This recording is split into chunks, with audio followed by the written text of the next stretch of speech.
So today we're here at the hospital, some medical professionals, and we're going to talk about donning and doffing the equipment they're using to protect themselves from COVID-19. So as we're dressing up, what is the first thing we want to protect ourselves with? So we're going to talk about different scenarios, and the first scenario we're going to talk about is if we're going into a room for droplet precautions. Okay. So we're not doing a high-risk aerosolized procedure, and we're not expected to be in close contact with the patient and come in direct contact with them or the bed. Okay. So we're going to have a safe standoff distance. We're just going to enter the room, so we still want to protect ourselves. Yes. All right. So Yes. what's the first piece of equipment you're going to Okay. put on? So the first thing we're going to start with is our hairnet. Okay. So we're going to use a hairnet. That way we're covering our hair, the back of our neck. We don't want to have any chance of any potentially airborne particulates getting into the hair, and that's going to help us mitigate the possibility of secondary contamination later on. Correct. Okay. The next thing we're going to do is place on our N95 mask. Okay. Top strap goes on first, and then we'll put that bottom strap on. We'll go ahead and readjust that cap back on to make sure it's fully covering the hair, because the straps do tend to sometimes pull the cap back after we put our respirator on. And then we'll go ahead and pinch the metal piece on the bridge of the N95 to make sure we have a seal all the way around. And I would caution for our male medical professionals that we want to trim that facial hair down at least as short as we can get, or even shave it clean shaven, to make sure that we have the best seal that we can possibly get on an N95 mask. We don't want anything sneaking around a poor seal. All right, so the next thing we're going to do is protect our eyes. Here in this particular facility, we're using goggles on top of the N95 mask. All right, very good. Now we'll go ahead with the foot protection. It's shown that the coronavirus can definitely stay on the bottom of our shoes. And we want to make sure we're covering up as much of our body as possible with some form of disposable protection, so that when we doff out into in the warm zone and cross into the cold zone, we're not potentially taking any of that contaminant with us. Since this is a level 2 gown, it's open in the back, so here we're choosing to use 2 of these to cover the front and the back. Okay. It's always acceptable to get a little bit higher level of protection, but we never want to drop below the level of protection that's going to keep us safe while we're doing operations. And with this particular gown, it does have thumb holes that are already cut in the sleeves, so that's going to help us out here shortly when we start adding additional layers to our gloves. We'll explain the reason for that here in just a little bit. And it never hurts to have someone else to assist you when you're donning your equipment. Sometimes an extra set of eyes can make sure you're not missing anything, and sometimes this stuff can be a little bit precarious to try to put on by yourself.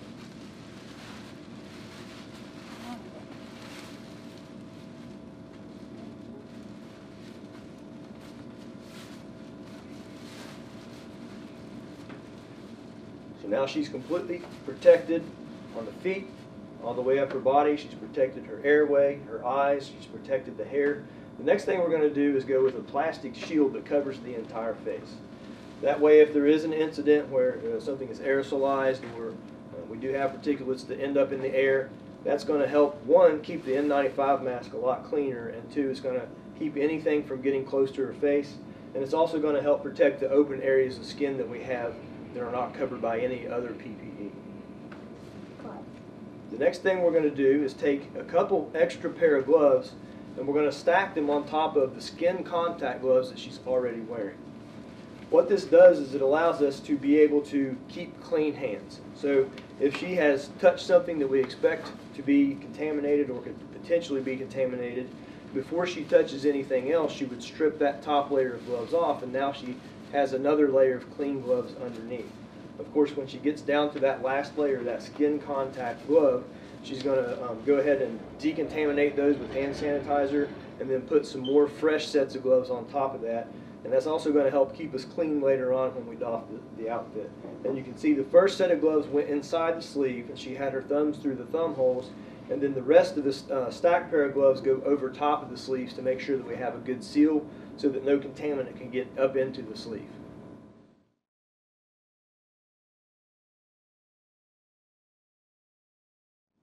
All right, so she's already been working. It's time for her to go ahead and come out of the hot zone, get into the cold zone, take a break. One thing we would want to think about is anybody that's going to help her doff her equipment is also going to be in the same level of equipment as she is. And a good way to accomplish that is if we're changing shifts, the people who've already donned their PPE that are coming in can help doff the person out of their PPE as they're leaving. So a shift change or changing people out is a good time to do this. So the first thing we're going to do is she's going to do a little sanitization on the outer layer of gloves that she has. One, it's going to help just make sure we're not cross-contaminating anywhere on the suit. And two, that's going to help go ahead and clean those gloves off so when we throw them away, they're going to be disinfected, and it's lessening the level of contamination we have on our contaminated waste. All right, so now that we've cleaned the gloves off, we're going to go ahead and start removing the gown. She's going to strip off that top layer of gloves.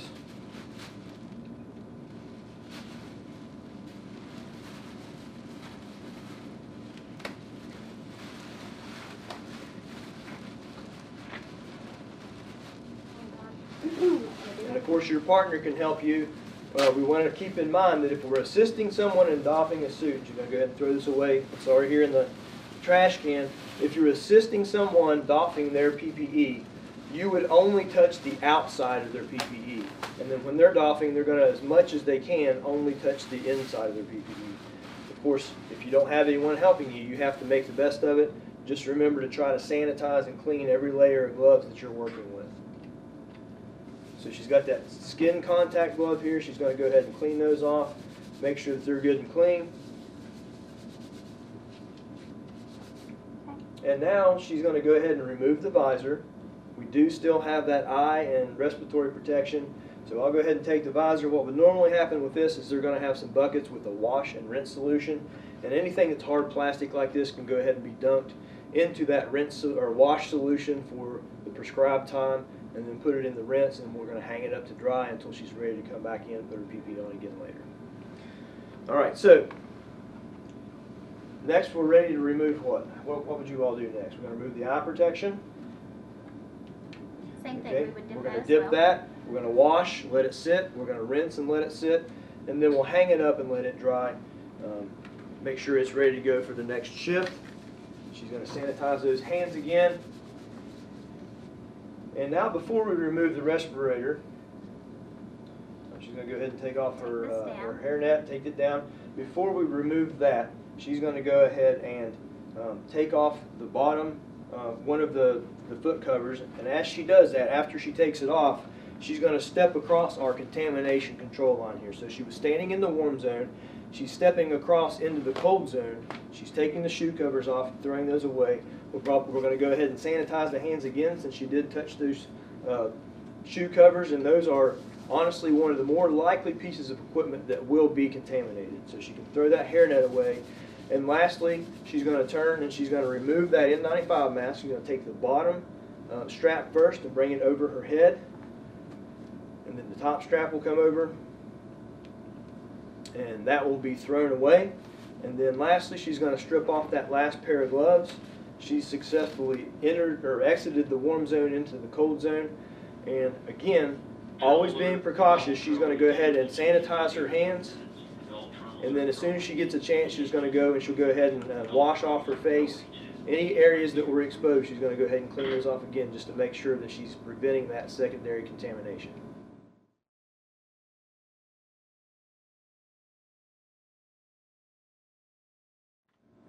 All right, we're back, and now we're going to talk about a slightly different setup for PPE. And which one is this one for? So this is if we are still preparing for droplet precautions, but this time we're going to expect that we're going to come in close contact with the patient, or some sort of physical contact with the patient or the bed. Okay, so we need some extra type of barrier to make sure that we're not having that contaminant permeate through our personal protective equipment, right? Okay, so again, like we did before, we'll start out with that first layer of skin contact gloves, our last line of defense between our hands and the contamination.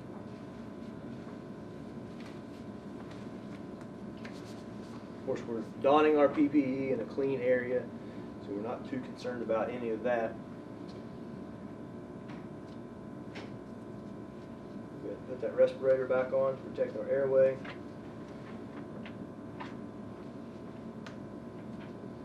Go ahead and pinch that piece of metal on the bridge of the nose there to make sure that the N95 mask seals correctly.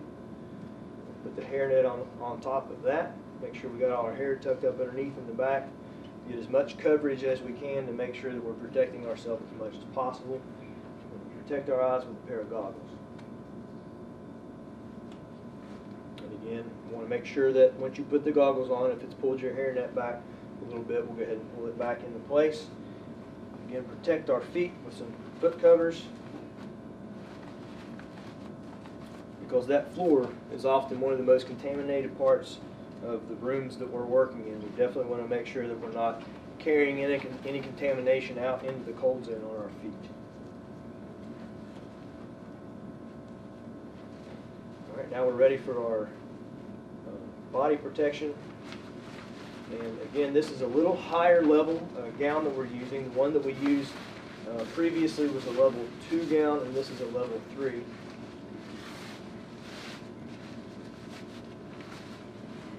So the person assisting in the donning procedure is going to go ahead and tie her up in the back. Make sure when we're tying these that we pull it as close together as possible to try to get the back of the suit sealed up as much as possible. She's going to tie a knot on the side there to make sure that she can get to it if she has to. And unlike the last suit that we had that had the hole for the thumb to go through, these have a nice thick cuff on the sleeve, so that it's going to cover that skin contact layer, and then when she puts on the next 2 and 3 layer of gloves, she's going to put that over top of that cuff so that we have a nice seal around the wrists.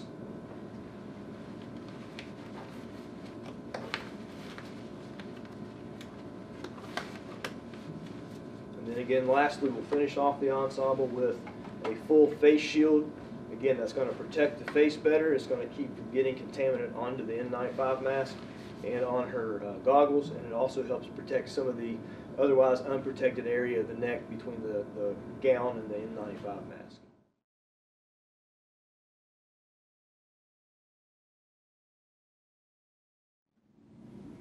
Again, she's finished her shift and we're ready to start doffing the PPE. We do have a little bit different ensemble this time because we were worried about potentially having close contact with the patient and the potential for a contaminant to push through or permeate her protective gown. So we have, instead of a level 2 gown that we wore previously, we're now wearing the level 3 gown. So we're going to start out with sanitizing the hands.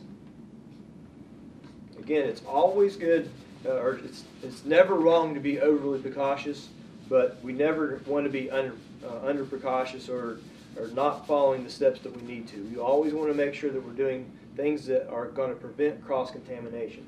So once she has sanitized her hands, she's going to go ahead and start doffing the gown. Now in this scenario, it's her only. She doesn't have anyone to assist. And she's going to, as much as she can, pull her hands out through there. And that, as she's pulling the wrist off of the hands, it's also turning that first layer of gloves inside out and helping pull off. If they don't come out all the way, then she's just going to go ahead and help it a little bit. And then she'll go ahead and sanitize her hands again. Get up on the wrists there a little bit to make sure that if we did touch that PPE any at all, that it's not on her skin. So now we can go ahead and take that shield off again. We'll follow the same procedures with the wash and rinse solution and hanging it up to dry and making sure it's ready to go for the next shift. All right, now she's going to go ahead and sanitize again. And what are we going to remove next?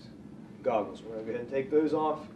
Again, these are plastic. They're made to be deconned, so we're going to dip those in the wash solution, let it sit for the appropriate amount of time.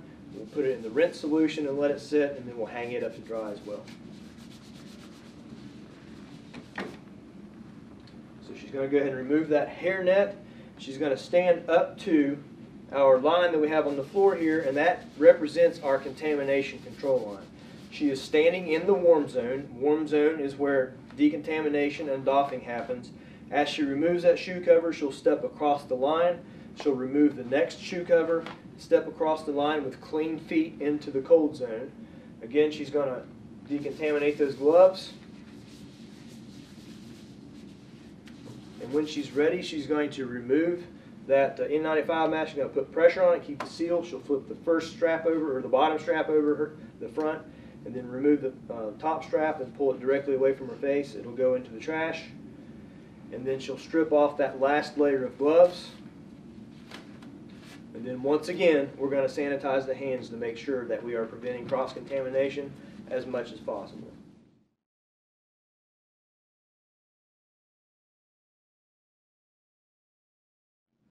So in the last couple of videos, we showed the PPE with an N95 mask and a face shield and goggles on. There's another piece of equipment that a lot of hospitals are getting. It's called a capper. So we're going to demonstrate how to don that properly, and then we'll give you another video on how we'll doff the equipment as they're leaving the warm zone going into the cold zone. So the first thing we're going to put on is what? We've already started out. With our gloves and a hairnet. We've got gloves and a hairnet on. So the procedures that we're using here at this medical facility is everybody that would potentially be wearing a capper is going to go ahead and wear the belt with the battery attached to it pretty much for the entire shift. That way, if there's an emergency and they don't already have the capper on, all they have to do is put it on and plug it in and they're ready to go. So they're going to wear that again throughout the entire shift. So she'll put the capper on over her head, tighten the strap in the back, and then put the piece that goes underneath the chin. It creates a seal around the chin and the face, and then tighten the strap in the back down.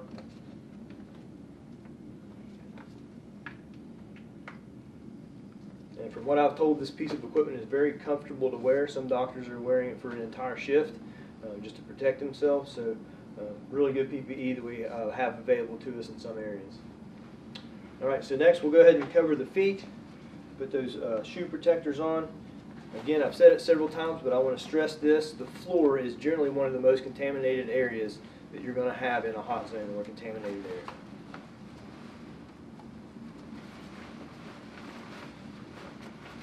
Okay, so we'll go ahead and put our gown on. We're going to try to get as much of that wire that goes from the capper down to the battery pack covered up inside of our gown.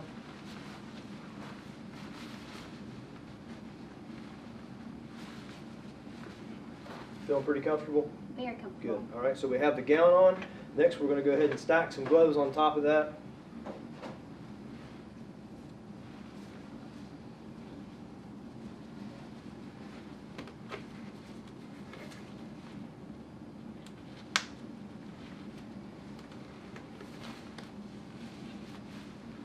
One of the other great benefits of this is we have the air protection, we have the filters and everything, but she can still hear me just fine because her ears are outside, unlike the older style Papper hoods, which are very noisy and very difficult to hear.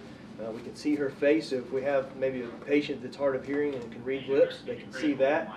And she's very comfortable, ready to go, right? Okay, so good to go.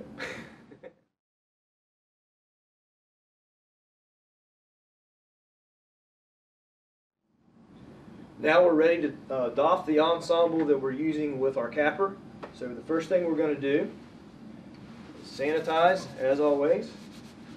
It's best if you can do this with an assistant. And of course, this person would be in the same level of PPE or an acceptable level of PPE to protect them for the doffing process. But we're going to go ahead and decon this capper right here in the warm zone, get it all cleaned up and everything ready to go. The manufacturer recommends that this can be decontaminated with an alcohol solution. We want to make sure that we get everything on the front, the top, and the back to include the cable that goes down to the battery. It is not protected, so we want to make sure we clean that off. We'll clean the piece that goes underneath the chin there. And later on, this is kind of a hasty decontamination. Later on, after it's taken off, we'll complete full decontamination again. All right, so now she's going to start doffing her PPE. Pull that off there. Go ahead and throw it away. Our belt and our battery pack have been covered, so they're protected. Everything's good to go with that. She's going to strip those sleeves off, take off the outer layer of gloves. She's carefully going to wrap her PPE up and place it into our biohazard waste container. We don't want to push on it really hard or fast or anything to where we could unintentionally blow some contaminant off of it back into the air. So she's going to decontaminate her hands once more. And now we're ready to go ahead and take off the footwear. So she's going to take off the first shoe cover, step across the line and do a quarter turn. She's going to take off the next foot cover, being very careful. We're going to throw that away, decontaminate the hands once more. And now she's ready to doff the capper. Once her hands are clean, she's going to reach around the back and loosen up the fitting there on the back of the strap, as loose as it will go. She's going to lean forward over this contamination control line, and by the strap of the capper, she's going to pull it forward and straight off of her face. And then she can remove her headgear. And then she would lay the capper down. I'll go ahead and hold that for you. And then lastly, she's going to strip off that last layer of gloves to make sure that her hands are clean. So we'll strip off the last layer of gloves, sanitize the hands again. And the procedure here at the hospital is, before we take off that last layer, we'll go ahead and sanitize those gloves to reduce the amount of waste, contaminated waste that we have in our waste bins. So this concludes our instructional videos on the basic levels of protection that our medical workers are using. If you need additional protection through the use of a powered air purifying respirator or a PAPR, please take a look at the other videos that we've produced on that particular subject.